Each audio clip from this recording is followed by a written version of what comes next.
హను రాఘవుడి నిజంగా చాలా మంచి మంచి సినిమాలు తీశాడు.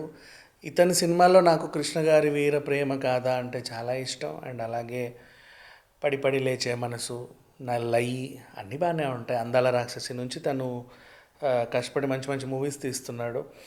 అండ్ సీతారామంతో ఇతను ఒక్కసారిగా ఎక్కడికో వెళ్ళిపోయాడు. ఆ తర్వాత ప్రభాస్ గారిని డైరెక్ట్ చేసే ఛాన్స్ వచ్చింది. ఫౌజీ అనే సినిమాని అనౌన్స్ చేశాడు. ఈ సినిమా ఎలా ఉంటుందంటే మ్యాన్ ఫ్రమ్ నోవేర్ అని కొరియన్ సినిమా. అది ఎప్పుడో ఎప్పుడో వచ్చింది, 2010 అనుకుంటా.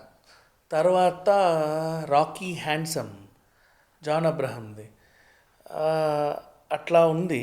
నెక్స్ట్ అది 2016. ఆ రెండు సినిమాల లాగే ఇది ఉంటుంది, వాటి రీమేక్ అని చెప్పేసి ఒక న్యూస్ అప్పట్లో వైరల్ అయింది. సడన్గా ఒక పోస్టర్ రిలీజ్ చేశారు. ఆయన బ్రిటిష్ జెండా మీద ప్రభాస్ నడుచుకుంటూ వెళ్ళడం, 1932 నుంచి ఇతను మోస్ట్ వాంటెడ్ అని అక్కడ ప్రకటించడం, అతను ఒక ఆర్మీ ఆఫీసర్ అని చెప్పడం, సినిమా అంతా 1940 బ్యాక్డ్రాప్లో జరగడం, అంటే స్వతంత్రానికి ముందు. మరి ఏం చెప్పాలనుకున్నారు అనుకుంటే, ఒక మేబీ రామ్ చరణ్ లాగా బ్రిటిష్, అంటే ఇది RRRలో రామ్ చరణ్ లాగా బ్రిటిష్ వాళ్ళ దగ్గర ఇతను ఒక ఆర్మీ ఆఫీసర్, కానీ మన వాళ్ళ కోసం పనిచేశాడు, దొరికిపోయి ఉంటాడు కాబట్టే మోస్ట్ వాంటెడ్.